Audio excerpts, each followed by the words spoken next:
Good evening class 12th student. तो हम continuity कर रहे थे। तो कंटिन्यूटी के हमने लगभग क्वेश्चन जो थे 25 तक कंप्लीट कर दिए थे। आज हम चलते हैं क्वेश्चन नंबर 26 से ऑनवर्ड। आज इस एक्सरसाइज को ही कंप्लीट करेंगे। क्वेश्चन नंबर 26 से लेके 30 तक जितने भी क्वेश्चन है 4-5 बड़े इंपॉर्टेंट है, वो एग्जाम में जरूर आपको देखने को मिलेंगे। तो चलते हैं बेटा नेक्स्ट क्वेश्चन पे। Question number 26, find the value of के। आपको के की वैल्यू ढूंढनी है। इसमें फंक्शन जो है वो पहले से ही कंटिन्यूस है। तो ऐसा क्वेश्चन हमने पहले भी किया था। अगर फंक्शन पहले से ही कंटिन्यूस है, इसका साफ साफ मतलब क्या है कि इसकी लेफ्ट लिमिट, राइट लिमिट और डायरेक्ट लिमिट तीनों आपस में क्या है, बराबर है। तो चलिए बेटा, आप यहाँ देख सकते हो नॉट इक्वल टू का मतलब क्या है, आपकी लेफ्ट लिमिट भी यही है, राइट लिमिट भी यही है और डायरेक्ट लिमिट आपको दे रखी है। तो यहाँ लिखेंगे सिंस जो आपका एफ एक्स है वो कंटिन्यूस है at x equals to pi by 2। तो इसका साफ साफ मतलब क्या बनता है, left hand limit, right hand limit और जो डायरेक्ट लिमिट है limit x tends to pi by 2 f x, ये तीनों आपस में बराबर आएंगे। अब हम क्या करेंगे, यहाँ पे तीनों लिमिट निकालेंगे, कोई दो इक्वेट करेंगे और आंसर आ जाएगा। तो हमें यहाँ पे क्या है, तीनों लिमिट निकालने की जरूरत नहीं है, थोड़ा सा स्मार्ट वर्क करेंगे। देखिए डायरेक्ट लिमिट का आंसर आपको दे रखा है 3। एक मैं डायरेक्ट लिमिट चूज कर लेता हूँ और दूसरा लेफ्ट या राइट दोनों में से कोई एक चूज कर लेते हैं, क्योंकि वैल्यू निकालने के लिए मुझे कोई भी दो इक्वेशंस को इक्वेट करना है। तो एक तो मुझे दे रखा है आंसर डायरेक्टली, मेरा टाइम सेव हो जाएगा, और दूसरा लेफ्ट या राइट दोनों में से कोई एक हम सेलेक्ट कर लेते हैं। तो मैं लेफ्ट हैंड लिमिट को सिलेक्ट कर लेता हूँ। तो मैं क्या करता हूँ, लेफ्ट हैंड लिमिट को और डायरेक्ट लिमिट को बराबर लेके चलता हूँ। चलते हैं बेटा, लेफ्ट लिमिट का फॉर्मूला लगाते हैं। क्या होता है वो, limit x tends to pi by 2 minus f x, और यहाँ पे इक्वल्स टू पाई बाई 2 का आंसर क्या आता है 3। फिर next step, limit h tends to 0 f of a minus h, तो पाई बाई 2 माइनस एच, और यहाँ पे क्या आएगा 3। फिर क्या आएगा बेटा, लिमिट h टेंड्स टू 0। अब मुझे क्या करना है, लेफ्ट लिमिट की वैल्यू डालनी है। लेफ्ट के लिए भी यही आंसर है, राइट के लिए भी यही आंसर है। तो कॉपी करेंगे, पहले बेटा k आ गया, फिर cos, नेक्स्ट x दिख रहा है तो x के बदले में क्या करना होता है, ये वाली वैल्यू डालनी है। तो बनेगा पाई बाई 2 माइनस एच, और डिवाइड में बेटा पाई माइनस 2, फिर से x आ गया तो पाई बाई 2 माइनस एच, और इक्वल टू में क्या आएगा आपका 3। फिर क्या करेंगे बेटा, लिमिट h टेंड्स टू 0, 90 लगने से चेंज होता है, हम सबको पता है, ये रूल है ट्रिग्नोमेट्री का।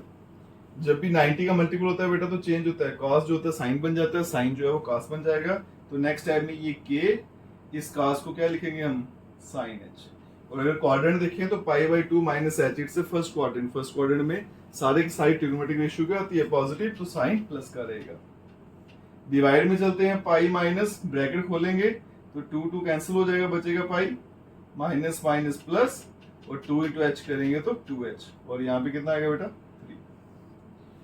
पाई भी यहां से कट जाएगा तो क्या बन जाएगा, लिमिट h टेंड्स टू 0 के साइन ऑफ h, और डिवाइड में बेटा 2h, और यहाँ पे कितना आ गया 3।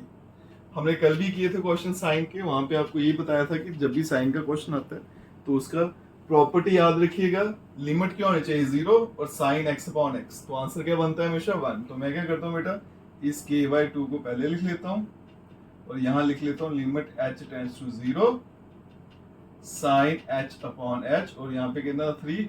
अगर आपको फॉर्मूला याद है लिमिट का कि साइन की लिमिट अगर 0 को अप्रोच करे, एंगल भी सेम हो जाए तो ये पूरा 1 हो जाता है, तो बन जाएगा k by 2 into 1 equals to 3। 2 को यहाँ भेजेंगे तो k का आंसर क्या आ जाएगा 6। वेरी इंपॉर्टेंट क्वेश्चन और एग्जाम में बहुत बार आता है। नेक्स्ट क्वेश्चन पे चलते हैं बेटा।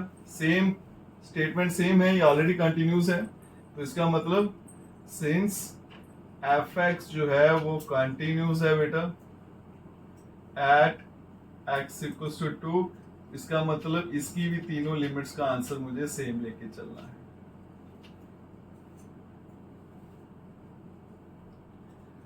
अब फिर से थोड़ा स्मार्ट वर्क कर लेंगे। आप यहां देख सकते हो राइट तरफ फेस खुला तो लेफ्ट लिमिट है, लेफ्ट तरफ खुला तो राइट लिमिट है। तो राइट लिमिट आपको निकालने की जरूरत नहीं है, उसका आंसर सीधा क्या दे रखा है आपको 3। तो इसलिए मैं एक क्या चूज कर लूंगा, राइट लिमिट।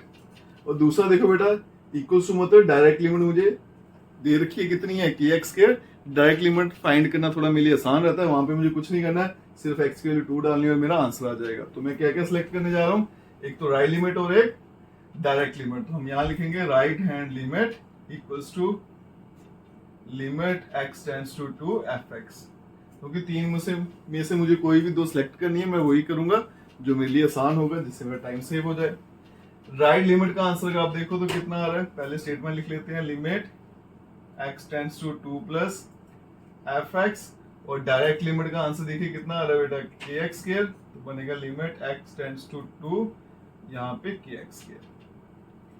अब यहाँ पे राइट लिमिट का आंसर क्या दे रखा है बेटा, 3, तो यहाँ पे 3 बन जाएगा। और यहाँ पे x के लिए 2 डाल देंगे, तो k into 2 square, 3 equals to 2 square 4 होता है, तो 4k बन जाएगा। और k का आंसर क्या आएगा बेटा, 3/4। अगर थोड़ा सा आप स्मार्ट वर्क करो तो आंसर जो है वो ज्यादा जल्दी निकल जाएगा। क्वेश्चन में चलते हैं, सेम ही क्वेश्चन जैसे अभी किए थे। एफ एक्स दे रखा है, फंक्शन फिर से कंटिन्यूस है, तो कंटिन्यूस फंक्शन है तो इसका मतलब क्या होगा बेटा, इसकी left hand limit equals to right hand limit equals to direct limit, तीनों आपको बराबर लेके चलनी है। अब यहाँ पे देखिए आप, मेरे लिए सबसे आसान कौन सी लिमिट निकालना है, डायरेक्ट लिमिट। उसमें मुझे कुछ भी नहीं करना, सिर्फ सीधा एक्स की वैल्यू पुट कर देनी है। एक तो मैं डायरेक्ट लिमिट लेके चलूंगा, दूसरा आपकी चॉइस है, लेफ्ट ले लीजिए लेकिन और राइट ले लीजिए। लेकिन यहाँ पे क्या दिक्कत है, डायरेक्ट पे भी आंसर यही है और यहाँ पे राइट साइड फेस खुला तो लेफ्ट पे भी आंसर यही है। तो अगर आप लेफ्ट लेके चलोगे, डायरेक्ट लेके चलोगे तो कोई फायदा नहीं होगा, सेम ही आंसर आएगा। तो इसलिए मैं क्या करूंगा, एक राइट लिमिट ले लेता हूँ और दूसरी डायरेक्ट लिमिट ले लेता हूँ। This is right hand limit और यहाँ पे limit x tends to pi f of x। अगर किसी बच्चे को दिक्कत आती है लिमिट चूज करने में, नहीं चूज कर पा रहा, कोई बात नहीं, आप सीधा क्या करिए, तीनों लिमिट्स को सॉल्व करते जाइए, लास्ट में जब आंसर आएगा कोई भी दो इक्वेट करिएगा, आपका आंसर आ जाएगा। राइट लिमिट का फॉर्मूला लगाएंगे, limit x tends to pi plus f x, और यहाँ पे limit x tends to pi f x equals to पे क्या था, k x plus 1। Next step, limit h 0 पे चला जाएगा और यहाँ बनेगा a प्लस एच, तो बन जाएगा पाई प्लस एच। यहाँ पे पाई की वैल्यू डाल देंगे तो आएगा के पाई प्लस 1। फिर क्या करना है बेटा, मुझे जैसे मेरी राइट लिमिट है तो राइट लिमिट का आंसर डालेंगे, क्या था cos x, तो यहाँ क्या बनेगा, limit h tends to 0 cos, और x के बदले में आएगा pi plus h equals to k pi plus 1।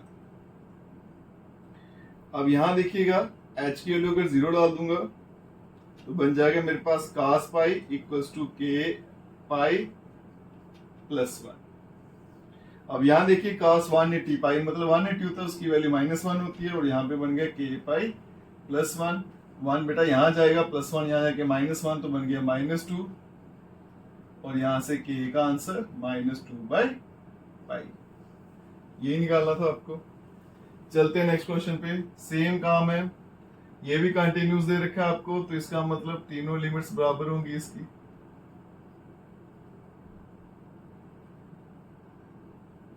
अब तीन में से मैं कोई दो सिलेक्ट करूंगा, जिसको नहीं समझ आ रही सिलेक्ट करने की वो तीनों लिमिट्स निकाल ले, एंड में जाके खुद ही पता चल जाएगा, कोई भी दो लेनी है उसको और आंसर आ जाएगा।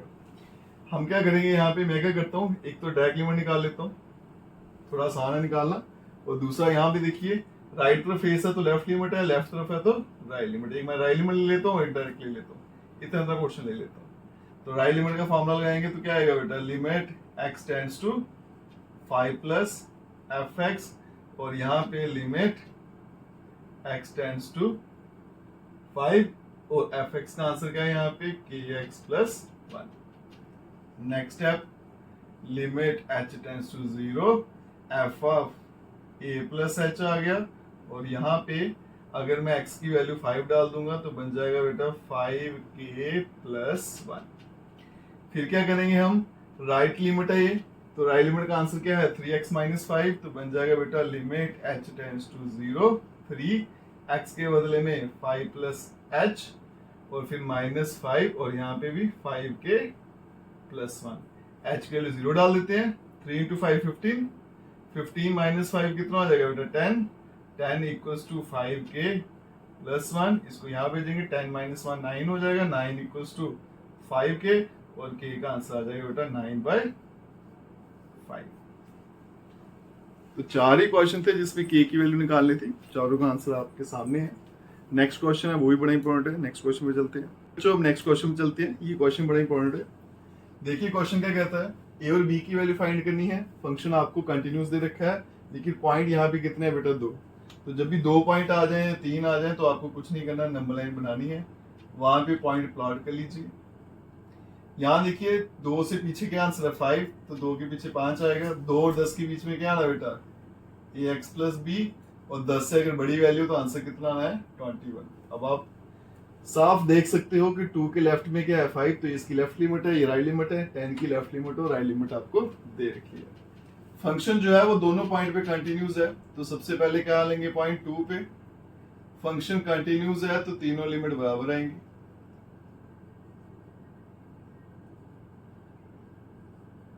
अब यहां देख सकते हो लेफ्ट लिमिट का आंसर क्या है 5 और राइट का क्या है x प्लस बी, तो मैं लेफ्ट और राइट यही दो ले लेता हूं। तो लेफ्ट लिमिट लगाएंगे, फॉर्मूला क्या होता है बेटा x tends to 2 minus f x, और राइट लिमिट का limit x tends to 2 plus f x. Left limit का आंसर सीधा दे रखा है 5, तो यहाँ पे सीधा 5 आ जाएगा, और यहाँ पे नेक्स्ट स्टेप लगाएंगे limit h tends to 0 f of 2 plus h, फिर यहाँ पे आ जाएगा 5। यहाँ से देख सकते हो राइट लिमिट का आंसर क्या है ax प्लस b, तो यही वैल्यू उतारेंगे, limit h tends to 0 a x के बदले में आ गया 2 plus h plus b, h की वैल्यू यहाँ 0 डाल देंगे, तो 5 इक्वल्स टू क्या बन जाएगा 2 टाइम a प्लस b। इसको अगर सीधा करके लिखें तो 2 time a plus b equals to 5, और ये बन जाएगी मेरी इक्वेशन नंबर 1। नेक्स्ट पॉइंट पे चलते हैं, एट x इक्वल्स टू 10, यहां पे भी फंक्शन कंटिन्यूस है तो यहां भी तीनों वैल्यू सेम होंगी।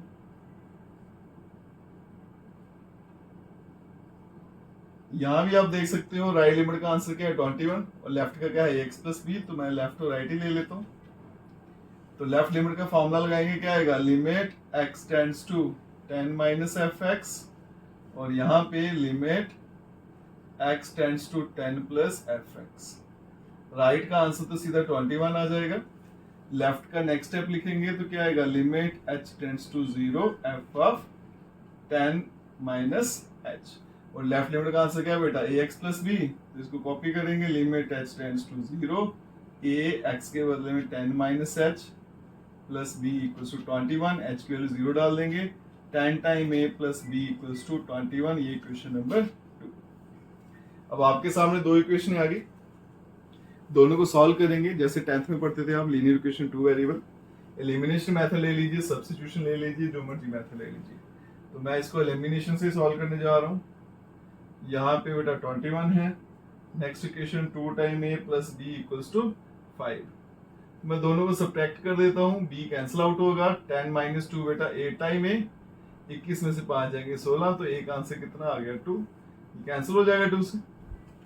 अगर a की वैल्यू 2 है, या तो इक्वेशन 1 या 2 कहीं भी डाल दीजिए, पुट करेंगे a equals to 2 in equation 1, तो 1 इक्वेशन थी बेटा 2 time a plus b equals to 5, a की वैल्यू 2 आ गई, 4 प्लस b इक्वल्स टू 5, 4 यहां भेजेंगे तो 5 माइनस 4 क्या आएगा 1। तो इसके साथ ही आपकी a और b की वैल्यू आ गई, तो क्वेश्चन भी सॉल्व हो गया। नेक्स्ट क्वेश्चन पे चलते हैं। चलिए बच्चों नेक्स्ट क्वेश्चन कंटिन्यू करते हैं। नेक्स्ट क्वेश्चन कंटिन्यू करने से पहले आपको छोटी सी 2 थ्योरम है वो समझनी है। आपने देखा होगा जो क्वेश्चन नंबर 31 टू 34 है उनके बड़े लंबे लंबे से आंसर दिए होते हैं, सोल्यूशन दिए होते हैं, आपको वैसा करने की बिल्कुल भी जरूरत नहीं है। आपकी जो बुक है उसमें 2 थ्योरम मेंशन है, उन्हीं 2 थ्योरम की मदद से वो क्वेश्चन जो है आसानी से चुटकियों में सॉल्व हो जाते हैं। तो थ्योरम समझेंगे।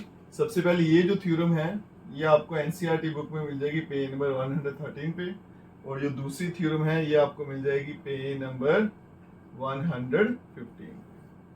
वहां जाओगे, थ्योरम नंबर 1 आपके सामने है। क्या कहती है, मेरे पास 2 फंक्शन है f और g, दोनों फंक्शन कंटिन्यूस हैं, तो फिर अगर इन दोनों को ऐड कर दूंगा तो ये भी कंटिन्यूस होगा, माइनस करूंगा तो भी कंटिन्यूस होगा, मल्टीप्लाई करूंगा तो भी कंटिन्यूस होगा, डिवाइड करूंगा तो भी क्या होगा, कंटिन्यूस, प्रोवाइडेड कि मेरा जो नीचे वाला फंक्शन है जी वो जीरो नहीं होना चाहिए। This is the algebra of continuous function. Algebra क्या होता है, प्लस माइनस मल्टीप्लिकेशन और डिवीजन। थ्योरम 2 क्या कहती है, अगर मेरे पास दो फंक्शन एफ और जी और दोनों की मैपिंग जो है वो डिफाइंड है, दोनों की मैपिंग अगर हो सकती है और जी जो है वो कंटिन्यूस है, एफ भी कंटिन्यूस है, तो उनकी मैपिंग जो होगी वो भी क्या रहेगी, कंटिन्यूस है।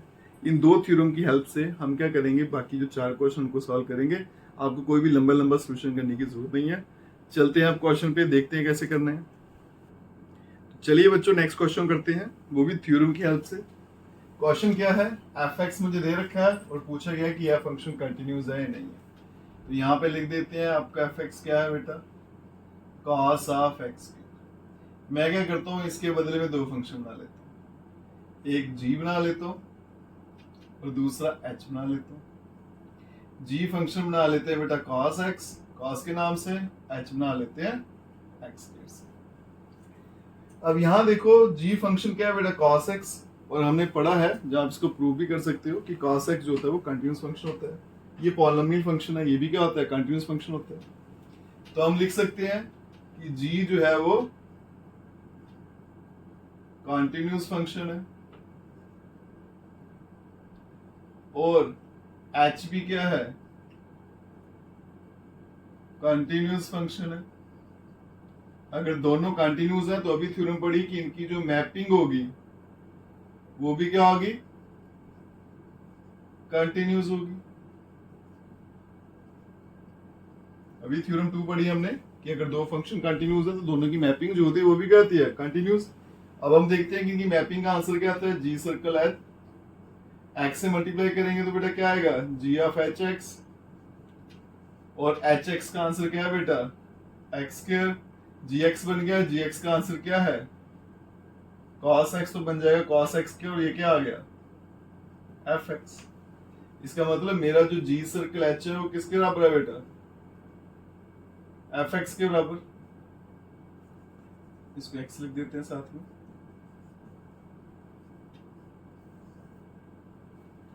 तो यहां देखिए बेटा, मैंने पहले बता दिया था कि मेरा जी सर्कल एच जो है वो क्या है, कंटिन्यूस फंक्शन है, और ये किसके बराबर आया, एफ एक्स के बराबर। तो इसका मतलब मेरा एफ एक्स जो होगा वो भी क्या है, कंटिन्यूस फंक्शन। तो आपको कोई जरूरत नहीं है बेटा इतने लंबे लंबे सोल्यूशन निकालने की, सिर्फ थ्योरम का इस्तेमाल करेंगे, आंसर आपके सामने। नेक्स्ट क्वेश्चन देखिए, फिर से एफ एक्स दे रखा है और बताना ये कंटिन्यूस फंक्शन है, it is mod of cos x। इसके बदले में दो फंक्शन बना लेंगे, एक gx, एक hx। gx को ले लेंगे बेटा मॉड ऑफ x और hx को ले लेंगे हम cos ऑफ x।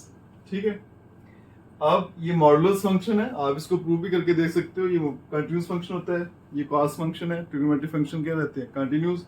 तो दोनों कंटिन्यूस फंक्शन है, सिंस g जो है वो कंटिन्यूस फंक्शन है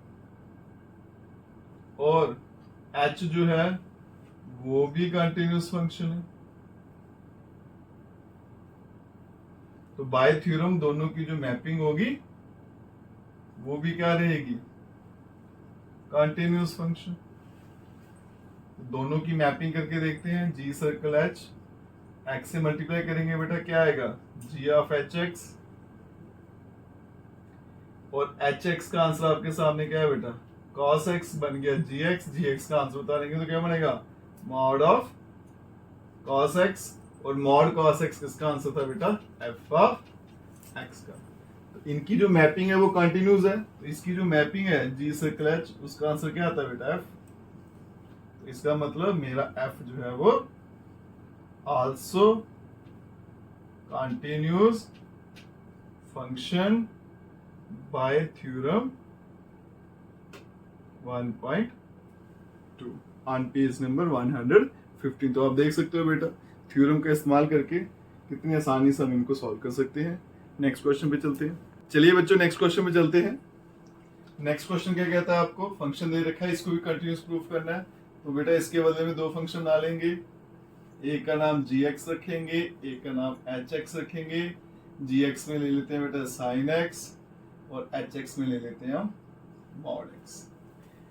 अब ये ट्रिग्नोमेट्रिक फंक्शन है तो g जो है वो कंटिन्यूअस फंक्शन है, आल्सो मॉडुलस फंक्शन है, तो h भी क्या है, कंटिन्यूअस फंक्शन।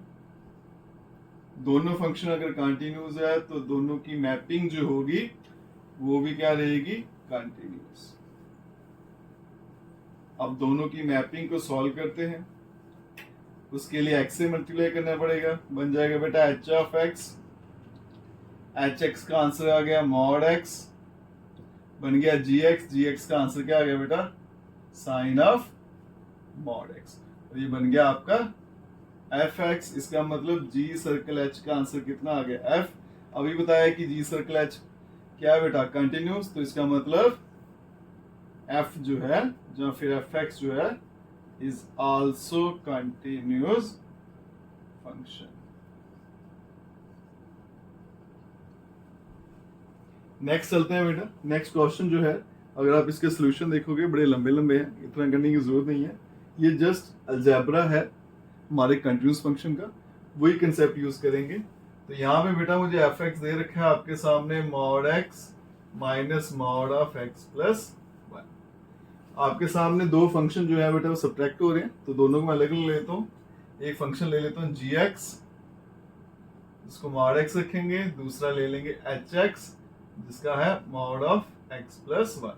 दोनों मॉडुलस फंक्शन, और मुझे पता है मॉडुलस फंक्शन क्या होता है, कंटिन्यूअस। इसका मतलब g जो है वो कंटिन्यूअस फंक्शन है क्योंकि मॉडुलस फंक्शन है, एंड h जो है वो भी क्या है, कंटिन्यूअस फंक्शन।